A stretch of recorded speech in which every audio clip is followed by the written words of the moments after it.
Bonjour, ici le Dr Kenessi. Le sujet d'aujourd'hui est très important car il touche, selon l'OMS, 64% à 90% de la population terrestre. C'est un virus très fréquent, on pense qu'il est bénin, mais malheureusement, il peut avoir une très grave complication.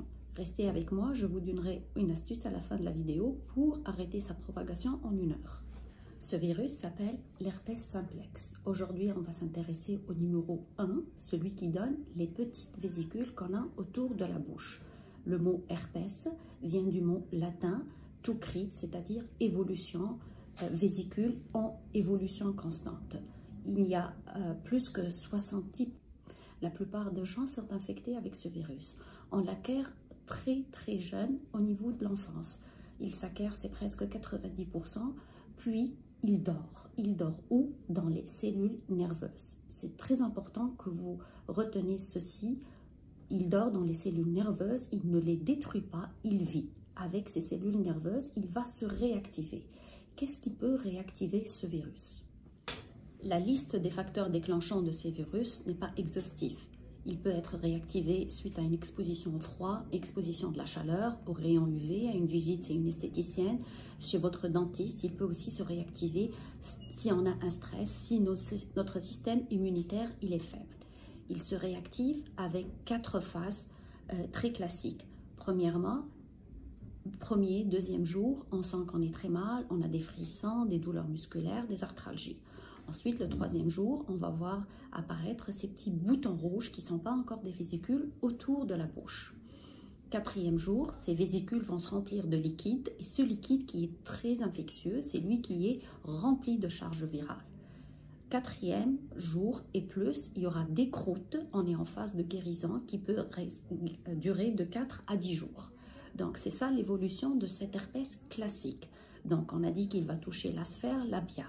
Par contre, il y a 4 autres endroits que l'herpès simplex peut toucher. Premièrement, il peut toucher le doigt, occasionnant ce qu'on appelle un panari herpétique, qui est à différencier de l'autre panari, qu'il est infectieux, rempli de pus, qu'il faut couper. Il atteint plus les enfants. Je vous laisse quelques photos. Si on est atteint de cette atteinte-là au niveau des doigts, il faut couvrir les lésions, prendre des anti-inflammatoires, consulter votre médecin. Il peut atteindre l'œil aussi. L'atteinte de l'œil, elle peut être dramatique, mais il faut toujours consulter un médecin. C'est celle qui me fait le moins peur parce qu'on a beaucoup de symptômes. On ne peut pas rester sans voir un médecin. Donc, en général, les gens, une fois qu'ils ont cette atteinte à l'œil, vont courir aux urgences. On va voir cela et on va commencer les antiviraux. Les 2 autres atteintes, ce sont celles qui me font le plus peur. C'est une atteinte du système nerveux, une atteinte de l'enveloppe du cerveau qui peut donner une méningite ou du cerveau lui-même qui peut donner une encéphalite. N'ayez pas peur.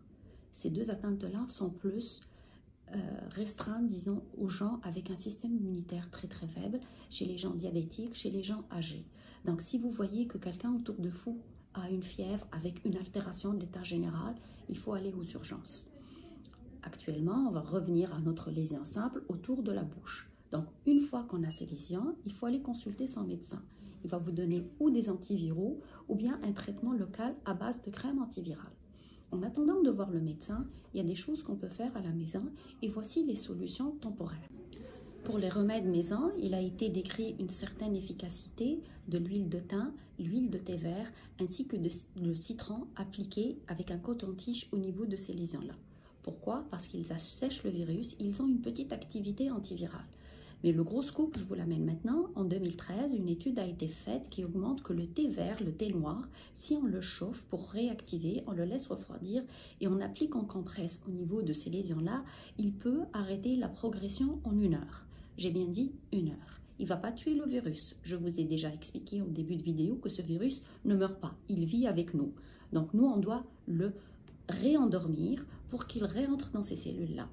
Donc du thé vert ou du thé noir, préférentiellement, appliqué en compresse au niveau de ces lésions-là, va les assécher parce qu'il est très riche en phénol et en 1 heure, on va voir une nette amélioration. Par contre, comment arrêter la progression de ce virus? Il faut savoir que ce virus-là est un virus contagieux manu-porté, c'est-à-dire pas par l'air, mais par la main. il faut bien se nettoyer les mains. Si on se touche les lésions, il faut se laver les mains très bien. L'idéal, les couvrir. Éviter de partager sans serviette, ses ustensiles pour manger, de se serrer les mains et de donner des câlins pour essayer d'arrêter la progression ou d'infecter les autres personnes. Donc, en résumé, virus très fréquent, 90% de la population, il vit avec nous, il se réactive certaines conditions, il y a des traitements pour limiter sa réactivation, mais pas pour le tuer définitivement. Le thé qui est riche en phénol peut limiter l'évolution de 4 à 14 jours au niveau des lèvres. Il y a 2 affections très graves qui sont la méningite et l'encéphalite, pour laquelle il faut aller aux urgences. Merci pour votre attention. Inscrivez-vous et dites-moi si pour votre région vous avez des remèdes maison pour l'herpès. Il me ferait plaisir de les analyser. Merci, au revoir.